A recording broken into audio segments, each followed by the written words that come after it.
Go. All right, we are at Eastwood Middle School in El Paso, and we are interviewing the principal. So, first question is, what do you expect most from teachers at your school, and what do you do to help make sure they progress towards their expectations? We just almost answered that, I'm sorry. As I've mentioned, I'm about excellence. I'm about perfection. I'm about let's be all that we can be every day that we're here and give the work that we do daily with children our due diligence. I mean, truly, from the time we enter to the time we leave. So when I look at what I expect from teachers is I want you to be authentic. I want you to be real. I want you to like children. I want you to like middle school children, you know, be able to wrap your mind around what that might look like in the emotional roller coaster ride you're signing up for. But in addition to that is about being committed to the work that we do here on a daily basis, which is truly for me about our children that enter and exit these doors in a very quick 2 years, in making sure that their level of education, their own learning expectations are at the highest that they could be, and that each of them are moving along and being challenged in a fashion that we see growth in children and not stagnation or just another year where they didn't get it. What was the second part? Well, what do you do to help make sure the progress is made towards these expectations? I think that's through all of our collaborative meetings and forums that we have with each other, providing feedback, being with teachers. You know, if I'm expecting teachers to do X level of work, I'm modeling the same level of work, not being afraid of the work, not being afraid of getting into the trench with them to dig out to do what we need to do. Being accessible, and accessible to me doesn't mean face-to-face. Accessible means they can send me a message, they could email me, they could drop a note, they could ask the secretary a question and she could email me and I can get back to her. Timeliness in that will allow their work to be facilitated in the fashion that they need it to be, executed, whether I'm in the building, out of the building, in another classroom, in a workshop, that they're able to get what they need to progress. If a principal from another school asks, how do I change people who are stuck in a rut or won't believe that our students can achieve? What practical advice could you offer? Know your people. Know who they are. And I had to do this right at the beginning of moving into this building. The first full year I observed, I listened, I watched, I just took it all in and had to bite my tongue a lot. Unless of course it was something legal or, something in that nature. And then putting people in the right place where they can perform. They can, hit the expectation that you're wanting them to meet. Stuck in a rut to me is about starting with an honest conversation of what I see as an administrator, and depending on that willingness of the dialogue or resistance, I think depends on where we go from there. Always trying to grow a person, but also knowing that if people aren't willing to meet the expectation or get on board with the latest and the greatest that we're doing, that we need to have a good conversation about, is it effective, is it right for you to be with children here at this school or at this school. And I've shared with you, I personally use my compass as my daughter, and I've worked in schools now 20 years. And knowing, when children, when parents, when teachers will make comments even about teachers, and you cringe going, oh gosh, I don't want to put the child in that person's classroom. There's a problem, and we need to be inspecting that and understanding why that's happening. Can we fix it? If we can, great. Let's get on it and try to remediate and help this situation move along.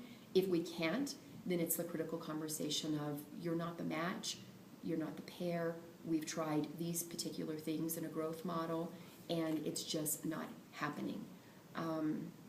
I did that my first 5 years, and about 20 people later, you see what you see today.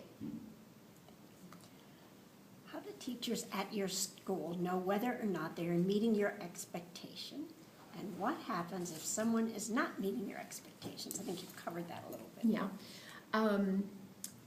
I try to praise as much as I can, but I think praise has to be very specific and it has to be very meaningful. And sometimes it's not so much about individually what you're doing, but the greatness that you're seeing, or comments, testimonials from children, from parents, and I gather that in all sorts of avenues, at games, at plays, at musical events. You're gathering this information all the time.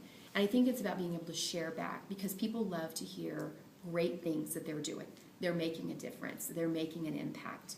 I have a student advisory group that meets with me, a group of students all across our school. So, it isn't the teacher selecting the best students, the straight A students to come and tell you everything you want to hear. I want to be able to hear what's working, what's not working, what are your recommendations, how would you solve this? And this is from a 12, 13, and 14-year-old's perspective. And they will speak honestly with me about teachers, great things that are happening, or things that, golly, we did this one thing and it was terrible, but the teacher turned it around, So being able to, I think, give those testimonial pieces.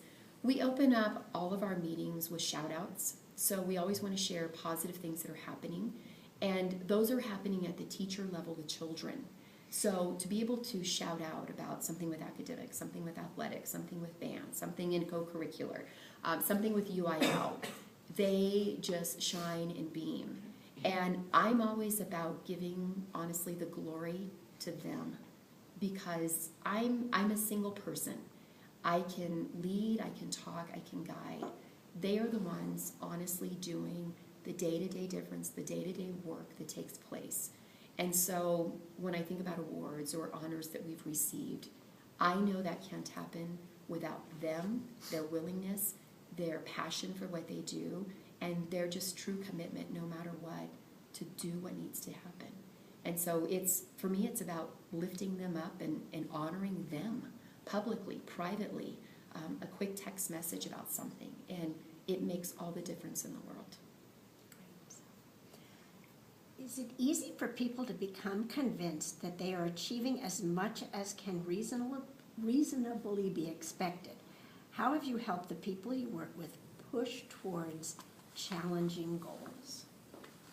I don't think our people are ever satisfied. In the data that we were just able to roll out and share with our STAR results, even saying you were the highest in the district, and this didn't come from me, this came from the district level people that came and presented to us. You're the highest in the district. You're higher than the state level, the state average. It still wasn't good enough for them. And we're probably our hardest critics with regards to the work that we do. And so when you think about that glass ceiling effect, it's about always, just shooting for the stars. It's about, just pushing to the highest level that we can every single year. I have to reassure them, because they're very hard on themselves. That 84 wasn't good enough, or whatever that score was, it wasn't good enough. And golly, that is some deep competitiveness, and knowing until we're that A+ student, until we're that A+ school, we're going to continue to strive, work hard, dig deep. Even when they're tired and exhausted, they're still committed, to doing any extra little thing I'm asking them to do.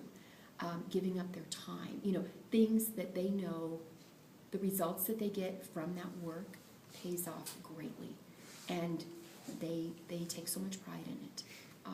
They'll share back about comments from colleagues that they'll talk to across the district, and just wishing their administration would be so supportive of them. And so those are testimonial pieces to them too, that they get affirmation from the outside. Man, you guys don't know how lucky you are. So, but they're great people. They are great. What data do you examine regularly? Why, and what do you do based upon what you find in the data? Okay. In our school, we are looking at grades primarily every 3 weeks. And so administratively, we are split up among in fours, but we meet with 2 academic teams, and those are our teams for the full year.